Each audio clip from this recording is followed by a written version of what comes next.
Selamat siang Bapak Ibu. Selamat siang. Mahasiswa kami sini yang mewakili ya. Baik, di hari ini tepatnya tanggal hari Senin 19 Agustus 2024 kita mengadakan acara seminar ini ya. Bagaimana pimpinan kita yang sekaligus juga calon guru penggerak Bapak Tupulus Turus SPD MSc akan memaparkan penerapan budaya-budaya positif yang ada di sekolah kita. Adapun susunan acara kita yang pertama itu menyanyikan lagu Indonesia Raya, yang kedua doa pembukaan dari Ibu Surbakti, yang ketiga kata sambutan pembukaan dari Ibu Wakil Kepala Sekolah Ibu Elisa Sombi, yang keempat itu pemaparan penerapan budaya positif dari rekan kita pimpinan kita juga sekaligus calon guru penggerak Bapak Tupulus Turus, yang kelima itu sesi tanya jawab, dan yang keenam doa penutup. Baik, untuk mempersingkat waktu kita mulai dari acara yang pertama itu menyanyikan Indonesia Raya. Bapak Ibu kami persilakan untuk berdiri.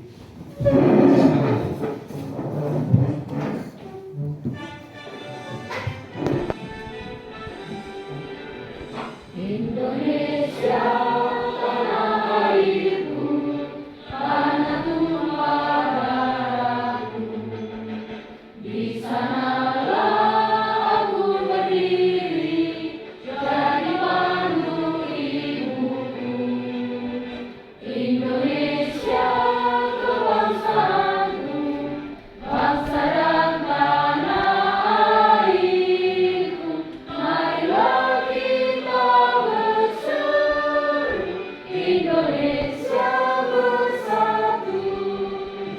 Hiduplah tanahku, hiduplah negeriku, bangsaku, rakyatku semuanya. Bangunlah jiwanya, bangunlah badannya untuk Indonesia Raya. Indonesia Raya, merdeka, merdeka, tanahku, negeriku yang ku cinta. Indonesia Raya, merdeka, merdeka, hiduplah Indonesia Raya. Indonesia Raya, merdeka, merdeka, tanahku, negeriku yang ku cinta. Indonesia Raya, merdeka, merdeka, hiduplah Indonesia Raya. Persilakan untuk buka. Baik, kita lanjut ke acara kita yang kedua, doa pembukaan dari Ibu Surbakti. Waktu kita akan bersama. Mari kita berdoa. Saya bawakan doa agama Islam Protestan. Terima kasih Bapa kami yang baik. Terima kasih Yesus Kristus atas segala kasih karunia Tuhan dan pemerintahan-Mu dalam kehidupan kami. Bapa, terima kasih kalau Engkau berikan kami Tuhan kesempatan pada siang hari ini Tuhan, di mana kami mengikuti acara seminar Bapa, bagaimana penerapan budaya positif yang akan diterapkan di sekolah kami, yang akan disampaikan oleh Bapak Kepala Sekolah kami Tuhan, Bapak Tupulus Turus, di mana beliau sebagai guru, calon guru penggerak. Bapak, adalah Engkau yang ada di tengah-tengah kami, Engkau yang pimpin hingga dari awal, pertengahan hingga akhir seminar kami ini Bapak. Terima kasih Tuhan Yesus, kami juga mohon ampun buat segala dosa dan kesalahan kami. Layakkan kami menjadi anak-anak kesayangan-Mu. Hanya di dalam nama-Mu kami berdoa dan ucap syukur. Amin. Oke, baik, terima kasih Bu. Baik, kita lanjut ke acara berikutnya itu pembukaan atau sambutan dari Ibu Wakil Kepala Sekolah Wakil Kepala. Puji dan syukur kita panjatkan kehadirat Tuhan yang Maha Esa karena kita masih bisa berkumpul di sini. Itu di kegiatan seminar budaya positif yang diselenggarakan oleh Bapak Kepala Sekolah sekaligus calon guru penggerak, yaitu Bapak Tupulus Turus. Jadi adapun kegiatan ini kami rasa sangatlah nanti akan bermanfaat kepada kami Bapak Ibu guru yang ada di sini. Kami mungkin akan memahami bagaimana nanti budaya positif ini dan semuanya akan bermuara kepada peserta didik. Semua yang akan di seminar ini akan dilaksanakan itu seluruhnya nanti akan kita terapkan, kemudian nanti akan menjadi budaya di peserta didik kita. Dan terima kasih kepada Bapak sebagai calon guru penggerak yang sudah memaparkan dan membuat kegiatan ini. Semoga kegiatan ini nanti bisa berlangsung dengan baik dan semuanya bisa kondusif. Terima kasih. Horas. Oke, baik, terima kasih atas sambutan dari Ibu Wakil Kepala Sekolah. Baik, kita masuk ke inti dari seminar kita itu, yaitu pemaparan dari calon guru penggerak Bapak Tupulus Torus mengenai penerapan budaya positif. Waktu dan tempat termasuk. Oke, baik, terima kasih kepada protokol, terima kasih kepada Wakil Kepala Sekolah dan Bapak Ibu Guru beserta peserta didik kami yang kami banggakan. Terima kasih atas pertemuan hari ini. Saya sebagai calon guru penggerak angkatan ke-11 memaparkan budaya positif, yaitu hasil daripada yang kami pelajari, yaitu modul 1-4. Ini bahwa guru penggerak itu ada 3 modul yang dipelajari, modul 1, modul 2, dan modul 3. Setelah selesai modul itu, maka akan melakukan aksi nyata. Maka ini merupakan suatu berbagi kita, bukan mengajari. Kita berbagi, apalagi kalau di sekolah kita ini sudah ada guru penggerak, dan bagaimana melanjutkan paparan budaya positif di sekolah kita masing-masing. Kembali tujuannya adalah yaitu bagaimana berpihak pada peserta didik. Terima kasih. Ini konsep inti budaya positif. Seperti apakah budaya positif yang ada kita tanamkan di sekolah itu? Yang pertama adalah perubahan paradigma belajar. Yang kedua, disiplin positif. Ketiga, teori motivasi perilaku manusia. Keempat, keyakinan kelas. Kelima, hukuman atau penghargaan. Keempat, kebutuhan dasar manusia. Kelima, posisi kontrol guru. Terakhir, ketiga, restitusi. Maka ini nanti akan kita terapkan di dalam proses, yaitu baik di dalam pembelajaran di dalam kelas maupun dalam pembinaan, yaitu di lapangan dan sebagainya. Maka satu persatu, yaitu seperti ini. Pembelajaran dengan paradigma baru. Seperti apa rupanya? Apakah pembelajaran selama ini tidak bagus? Bagus. Bagusnya selama ini. Cuma dalam kehidupan ini adanya bahwa kuadrat alam dengan kuadrat zaman. Bahwa ini kuadrat alam itu dulunya proses pembelajaran itu harus sesuai dengan perkembangan zaman. Maka setiap waktu katanya ada orangnya, setiap zaman ada masanya. Maka bagaimana dia terus mengikuti perkembangan zaman. Itu merupakan salah satu pembelajaran dengan paradigma baru. Dirancang berdasarkan prinsip pembelajaran berdiferensiasi, sehingga setiap siswa belajar sesuai dengan kebutuhan dan tahap perkembangan. Maka kalau dulu memang perkembangan kami dulu mungkin dengan sekarang sudah berbeda. Dulu nggak kenal kami internet, sekarang sudah dikenal internet. Jadi bagaimana dia itu untuk berlanjut berintegrasi proses pembelajaran itu? Itulah salah satu paradigma baru. Apakah memang Bapak Ibu Guru sudah melaksanakan itu? Sudah sebenarnya, sudah melaksanakan itu dan sudah menerapkan itu. Jadi bagaimana kita menyesuaikan perkembangan anak dengan proses pembelajaran di zamannya. Itulah paradigma baru dengan proses profil belajar Pancasila. Proses belajar Pancasila itu ada beriman, ada berkebinekaan global, ada bergotong royong, ada kreatif, ada bernalar kritis, dan ada mandiri. Maka langkah-langkah paradigma baru itu ketika ini kita lakukan, maka proses pembelajaran itu akan sesuai dengan perkembangan zaman. Berikutnya, untuk membangun budaya yang positif, maka sekolah perlu menyediakan lingkungan yang positif, aman, dan nyaman agar murid-murid mampu berpikir, bertindak, dan mencipta dengan merdeka, mandiri, dan bertanggung jawab. Salah satu strategi yang perlu ditinjau ulang adalah bentuk disiplin yang dijalankan selama ini di sekolah. Di sekolah kita, seperti itu contohnya. Tadi kembalinya, apakah disiplin selama ini tidak bagus? Bagus, tapi harus mengikuti perkembangan zaman. Baru ini, kalau dulu, yaitu proses penghukuman itu, contohnya ada seseorang penghukuman itu adalah menuntut, maka sekarang adalah prosesnya menuntut, seperti itu. Dulu kan kita tuntutnya siswa itu, kenapa kau tidak, umpamanya, kenapa kau terlambat? Kalau kau terlambat, maka seperti inilah proses. Tapi sekarang juga harus bagaimana prosesnya dengan segitiga restitusi nanti. Ada dulu segitiga restitusi itu kita tanya dulu, maka kita berikan, kita minta apa alasannya, kenapa dia terlambat seperti itu. Ini mengubah paradigma stimulus respon ke pendekatan teori kontrol. Stimulus responnya, teori kontrolnya pilihan seperti ini. Kita mencoba mengubah orang agar berpandangan sama dengan kita. Teori kontrolnya, kita berusaha memahami pandangan orang lain tentang dunia. Maka harus kita samakan kita dengan dia.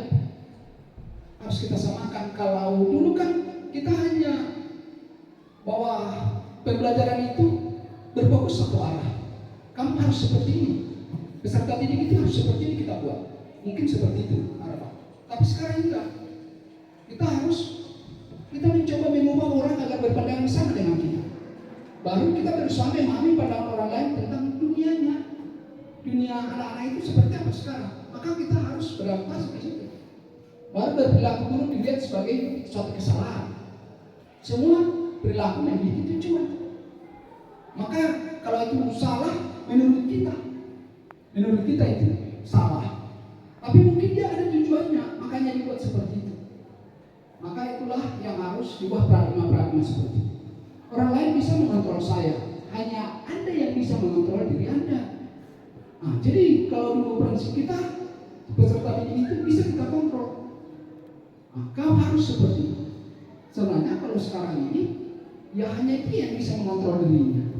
Kita hanya sebagai menuntut atau mengarah. Itulah hal-hal budaya-budaya positif. Yaitu pemaksaan adalah pada saat wujudan gagal. Kolaborasi dengan konsekuensi penciptaan pilihan-pilihan baru.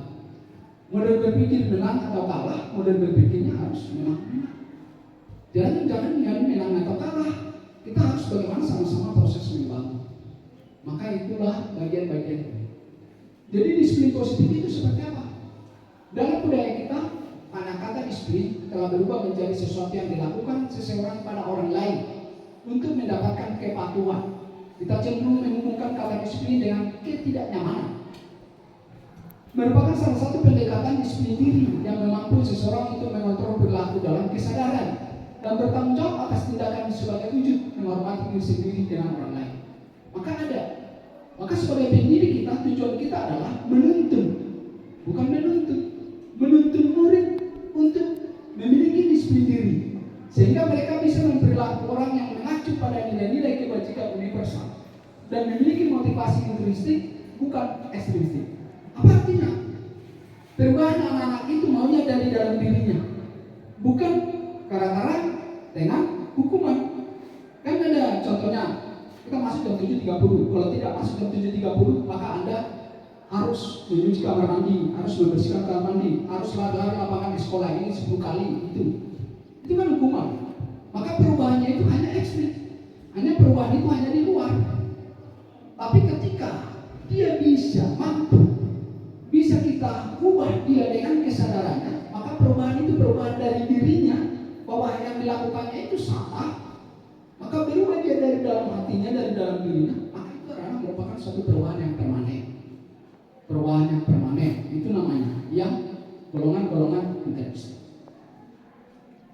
Berikutnya, pendekatan disiplin positif tidak tentang anak atau peserta didik secara langsung, tetapi tentang diri dan cara kita sendiri.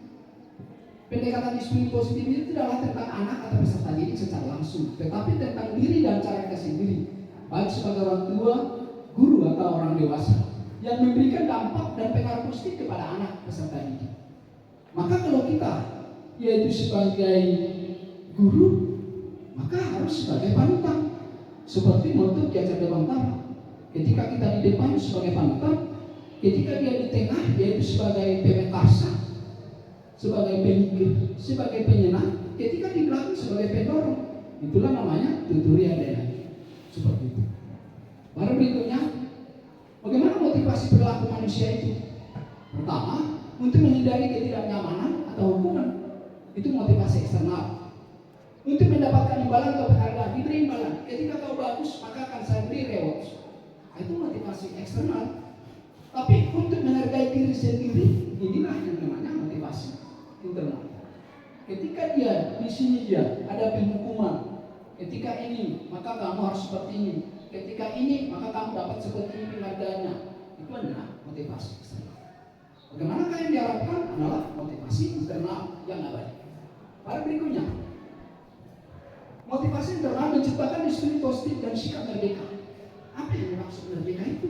Menurut kata Dewata, merdeka artinya tidak hanya terlepas dari perintah, akan tetapi cukup cakap membuat atau memerintah diri sendiri. Maka memang kalau ini terlaksana gaya positif di sekolah ini luar biasa nyamannya. Amanlah sekolah itu, amanlah proses pembelajaran, peserta didik aman, bapak ibu guru juga aman. Maka filosofi daripada Gajah Dewantara itu memang yang luar biasa ketika bisa diterapkan.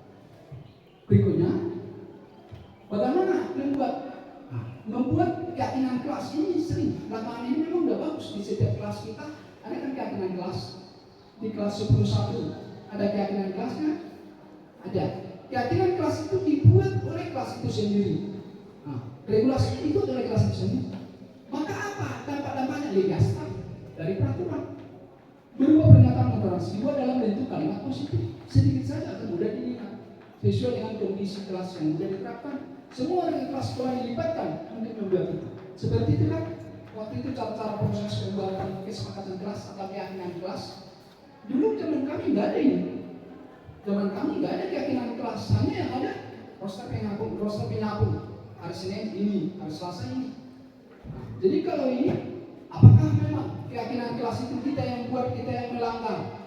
Berarti tentu kita yang mempertanggungjawabkan. Kita yang membuat, kita yang melanggar. Tentu kita yang mempertanggungjawabkan. Kenapa kita langgar? Apa efeknya? Apa manfaatnya ketika kita langgar? Seperti itu. Maka keyakinan kelas itu seperti apa? Tentu keyakinan dari peraturan berikut ini selalu kembali. Ya, contohnya ini keyakinan kelas dulu. Selalu kembalikan buku ke tempatnya. Maka keyakinan itu merupakan satu tanggung jawab kan? Kalau ada umpamanya barang diambil, maka dikembalikan ke tempatnya. Maka itu merupakan suatu model tanggung jawab. Dilarang mengganggu orang lain, maka dia menghormati orang lain. Itulah itu dengan profil belajar Pancasila. Baru berikutnya hadir di sekolah 15 menit sebelum pembelajaran dimulai, menghormati orang lain, berkomitmen. Ada komitmen kelas itu. Adanya seperti itu di keyakinan kelas, ya kan? Baru dilarang melakukan kekerasan, keselamatan, menghormati orang lain. Tidak boleh ada bully dan sebagainya. Saling, yaitu menghormati. Dilarang menggunakan narkoba, ya kesehatan. Pokoknya tak usah minum narkoba ya kan. Dilarang merokok, ya berarti perlunya kesehatan. Bergantian mau menunggu giliran, menghormati orang lain, bersabar. Kita budaya antri, contohnya. Baru berikutnya gunakan masker, kesehatan atau keselamatan. Jangan berlari di kelas atau di koridor, itu keselamatan dan keamanan. Seperti itu kan ada maknanya. Kita buat keyakinan kelas itu tentu ada maknanya. Ada maknanya. Maknanya apa? Seperti ini. Ada tanggung jawab, ada menghormati orang lain, ada umpamanya menjaga kesehatan dan sebagainya. Seperti itu Nadir. Lalu berikutnya 5 posisi kontrol guru terhadap murid. Posisi kontrol murid itu terhadap murid seperti apa? Ada penghukuman, ada pembuat merasa bersalah. Siswa itu harus bisa merasa bersalah. Harus juga sebagai teman, harus juga sebagai pembantu, harus juga sebagai manajer. Posisi guru untuk peserta didik itu bisa sebagai penghukum, bisa sebagai pembuat merasa bersalah, bisa sebagai teman, bisa sebagai pemantau, bisa sebagai manajer. Baru berikutnya pengertian ini dari yang ke-8 tadi, maka ada beberapa yang diususkan kita pahami. Itu penghukuman dengan segitiga restitusi. Ini yang sangat-sangat menarik sekali kita lakukan di sekolah kita ini. Restitusi sebuah pendekatan untuk menciptakan disiplin positif. Pendekatan untuk menciptakan disiplin positif. Restitusi adalah proses menciptakan kondisi bagi murid untuk memperbaiki kesalahan mereka, sehingga mereka bisa kembali pada kelompok mereka dengan karakter yang lebih kuat.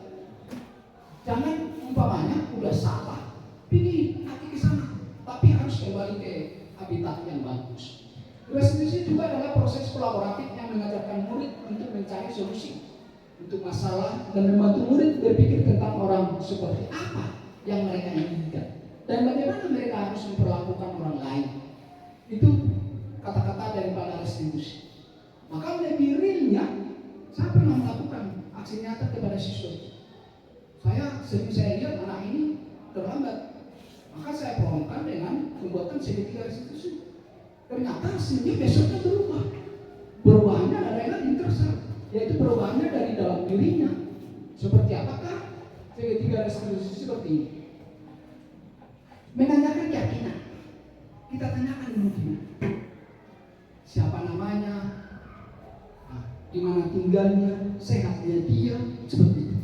Kalau dia melakukan kesalahan, kan harus kita hukum. Budaya positifnya. Maka ada 3 langkah segitiga restitusi. Kita menanyakan dulu keyakinan. Kita tanyakan dulu dia stabil dulu. Baru habis itu menstabilkan identitas. Menstabilkan identitasnya maksudnya tanya kau apa yang kau lakukan itu seperti itu. Sehatnya kau itu tadi. Kenapa Bapak panggil? Tanya kau apa hasil dari yang kau lakukan itu? Harus dia yang mengganti. Maka ini perubahan-perubahan yang drastis. Kalau selama ini memang jujur sebelum saya tahu itu segitiga restitusi, ketika siswa itu salah, maka akan saya tuntut seperti arahan saya. Jangan terlambat. Udah tahu peraturan sekolah jam 7.30. Padahal enggak, kita tahu kenapa dia terlambat. Mungkin saja ban mobilnya bocor, ya kan? Maka dia terlambat. Mungkin entah sakit orang tuanya, maka dia bawa ke sana. Nah, kan seperti itu. Ya pasti dia terlambat. Jadi kalau selama ini memang ya ada memang perubahan drastis ketika kita belajar sebagai guru penggerak ini. Ya salah satunya seperti itu. Kita tanya dulu sebenarnya apa penyebabnya dan sebagainya. Nah, seperti itu. Nah, baru validasi kebutuhan. Jadi aksi nyatanya adalah ini, yaitu penghukuman segitiga restitusi.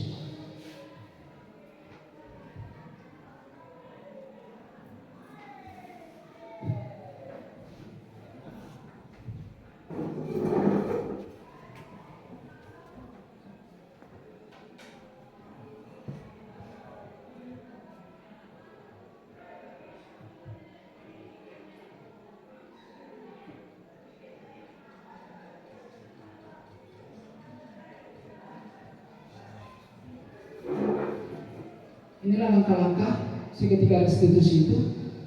Memang kalau kita tanya dia, kenapa kalau di dalam kelas itu les 67 itu sering ketiduran, les 67 sering tidur, seperti itu. Maka si siswa itu memang memiliki alasan tertentu dan alasan yang bisa kita terima. Maka setelah itu baru kita tanya lagi bagaimana solusinya supaya tidak, bagaimana lagi solusinya mata pelajarannya terlambat.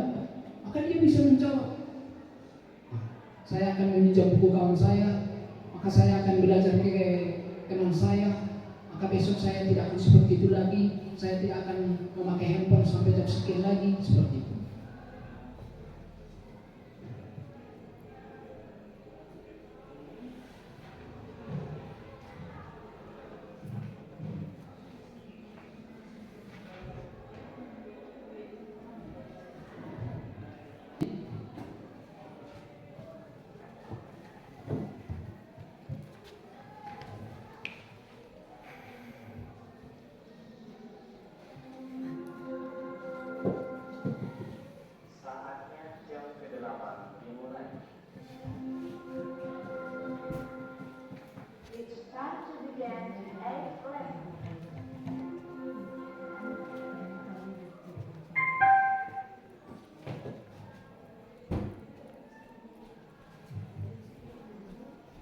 Seperti kasus ini, Nobita sering terlambat, maka ini proses segitiga restitusi.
tentang budaya positif.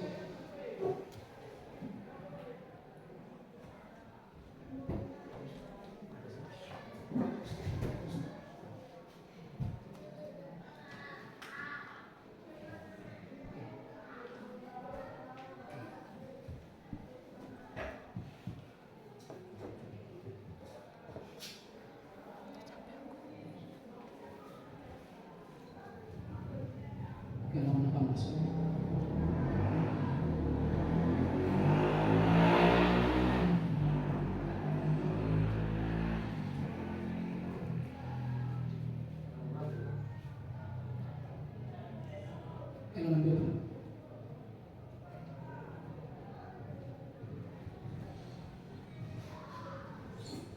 Oke, itulah tadi yaitu suatu video aksi nyata tentang bagaimana proses yaitu ketika siswa bersalah dengan segitiga restitusi. Tadi segitiga restitusi itu ada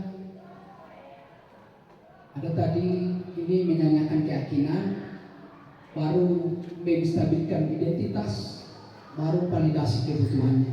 Kita tanyakan dulu apa penyebabnya, baru bagaimana dia setelah melakukan itu, apa hasilnya. Maka itu kita tanyakan, apa hasilnya setelah dia lakukan kesalahan itu. Harus kita tanyakan seperti itu. Sadarkan dia bahwa hasilnya itu pasti tidak benar. Maka bagaimana dia cara menyelesaikan ketika itu tidak benar, bagaimanalah dia membuat benar. Seperti itu ya. Baru berikutnya penutup. Marilah belajar bersama, berkolaborasi, saling mendukung demi mewujudkan disiplin positif di sekolah kita sehingga dapat menciptakan karakter profil pelajar Pancasila. Itulah yang bisa saya paparkan pada budaya positif di sekolah, yaitu dengan melakukan aksi nyata calon guru penggerak pada modul budaya positif. Terima kasih. Horas, horas, horas.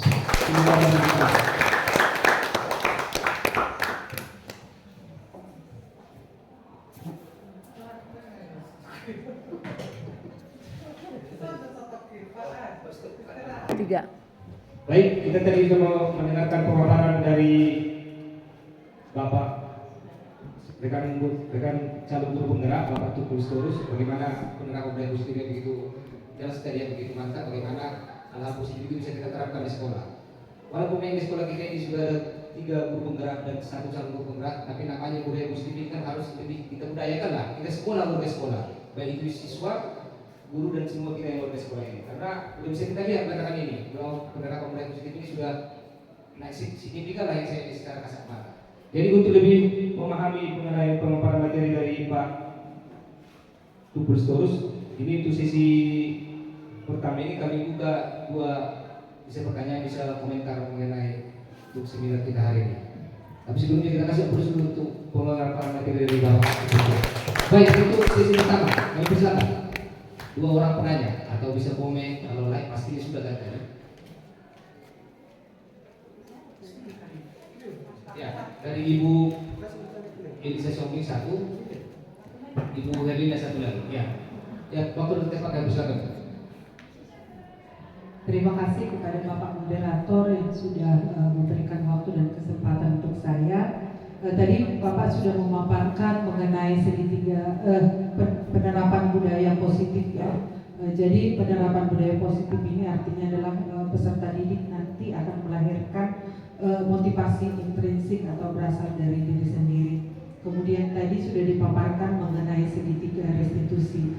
Yang mau saya tanyakan Pak, bagaimana kira-kira penerapan ataupun langkah-langkah segitiga restitusi ini bisa saya terapkan di sekolah. Demikian Pak, terima kasih. Oke, baik, terima kasih Bu ya. Yang pertanyaan kedua Bu, silakan Bu, Erlina.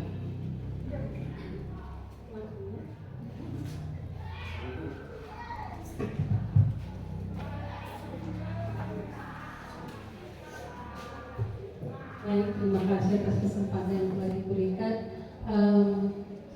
Seluruhnya sebenarnya sudah sangat menarik pemaparan yang Bapak sampaikan, sehingga memotivasi saya sebagai guru untuk menerapkannya nanti, khususnya di kelas saya. Sedikit tentang posisi guru, posisi kontrol sebagai guru. Tadi Bapak katakan ada 5 posisi kontrol.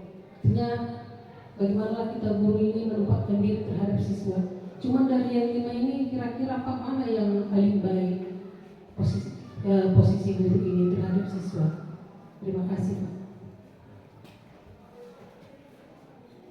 Oke, baik, terima kasih ya. Ini ada 2 ini dari penanya yang hebat-hebat ini ya. Satu dari Ibu Sombing tadi yang memaparkan bagaimana penerapan segitiga restitusi tadi Pak. Jika ada 3 poin itu tadi Pak. Jadi mohon dijelaskan, walaupun yang tadi sudah disampaikan mengenai beberapa video tadi Pak ya. Jadi mohon lagi diperjelas lagi Pak mengenai penerapan segitiga restitusi itu, bagaimana ketika ada satu permasalahan kita bisa memfasilitasi sesuatu itu lah, menanyakan itu kan bervalidasi, menanyakan keyakinan seperti itu Pak. Dan yang kedua itu dari Ibu Herlina tadi mengenai posisi kontrol guru Pak. Seperti tadi yang Bapak jelaskan ada beberapa posisi kontrol guru, kalau nggak salah tadi ada 5. Yang mana yang terbaik dari 5 itu? Ini itu yang bisa untuk sesi ini Pak. Waktu nanti Pak akan silakan. Oke, baik, terima kasih kepada rekan-rekan guru. Pertanyaan yang sangat bagus. Tepuk tangan dulu untuk kita semua. Pertanyaan tadi langkah-langkah segitiga restitusi. Pertama, langkah segitiga restitusi itu ada 3 sebenarnya. 1, menstabilkan identitas. 2, validasi kebutuhan. Dan 3, menanyakan keyakinan. Langkah menstabilkan identitas itu salah satu bahwa setiap orang pasti pernah melakukan kesalahan, kan seperti itu. Maka harus kita stabilkan dulu identitas bahwa setiap orang itu pernah melakukan kesalahan itu. Baru dari situ baru kita menanyakan identitas anak. Nah, siapa namamu?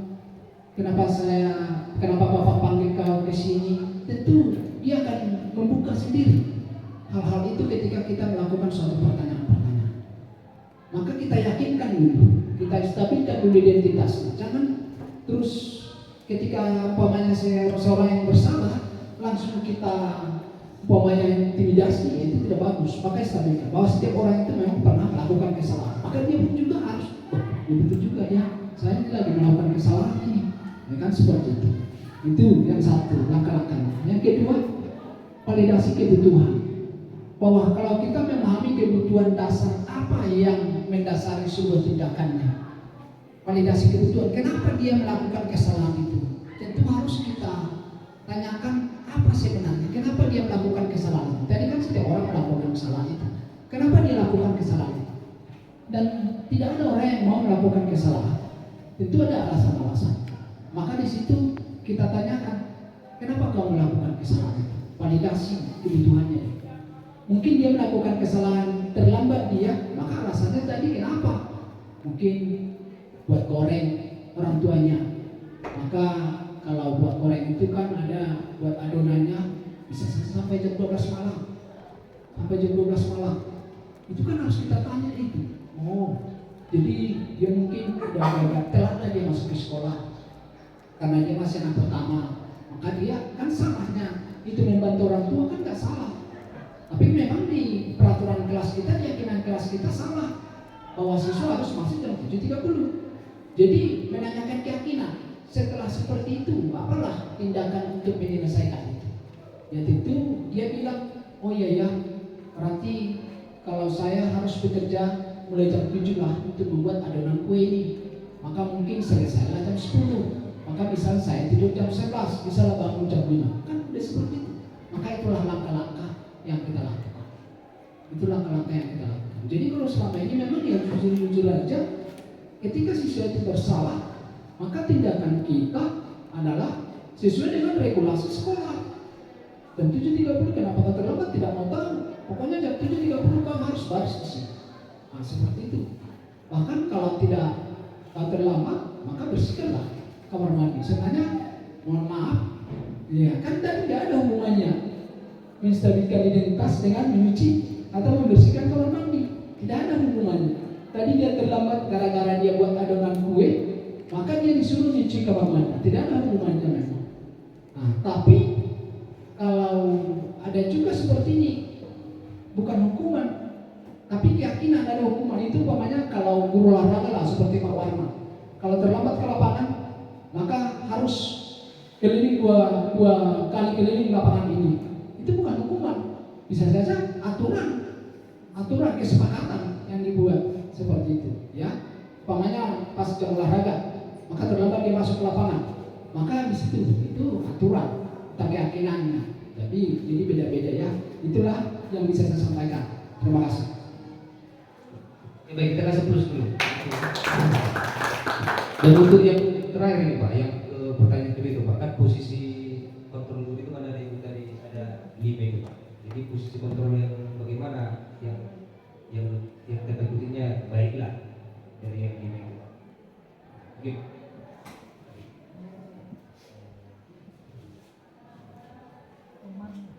Oke. 5 posisi kontrol guru terhadap murid. Sebenarnya kalau guru itu harus dulu serba bisa, ya kan? Dulu harus serba bisa, guru itu harus serba bisa, harus serba tahu katanya. Jadi ada posisi kontrol guru itu terhadap murid, ada penghukuman, ada pembuat merasa bersalah, ada teman, ada pemantau, ada manajer. Maka yang dipelajari sebenarnya yang menurut daripada filosofi Ki Hajar Dewantara, yang bagusnya itu adalah sebagai manajer. Sebagai manajer untuk siswa, bukan sebagai penghukum, bukan sebagai pembuat merasa bersalah siswa, bukan juga sebagai teman, bukan juga sebagai pemantau, tapi harus sebagai manajer. Jadi kalau pengawas juga dulu akan ada pemantau, ada supervisi. Nah sekarang sudah jadi coaching itu. Jadi ini juga posisi kontrol guru terhadap murid yang paling bagus di antara yang kelima itu adalah manajer. Terima kasih. Oke, baik, kita kasih terus. Baik, demikianlah untuk sesi pemaparan kita dan tanya jawab. Jadi hal ini memang ada poin penting tadi yang bisa saya tangkap di situ, bahwa bagaimana kita nanti ketika ada kita menemukan permasalahan dengan siswa, kita mengajak siswa itu mencari solusinya, gitu, solusi dari diri sendiri. Atau yang lebih dekat kita adalah motivasi internalnya. Jadi kita bersama-sama di sini rekan-rekan guru, marilah kita menerapkan budaya-budaya positif ini dengan didukung juga pastinya dari pimpinan kita, sehingga nantinya sekolah kita akan lebih baik ke depan. Demikianlah untuk seminar kita hari ini. Untuk acara kita berikutnya itu bernyanyi bagi Bu Negeri dan 2 penutup nanti dari Ibu Serafina Simatupang. Untuk bernyanyi bagi Bu Negeri, Bapak dan Ibu bersama dan hadir semua bersama untuk berdiri.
bersyukur dan terima kasih atas segala berkat yang kasih karunia dari kehidupan kami.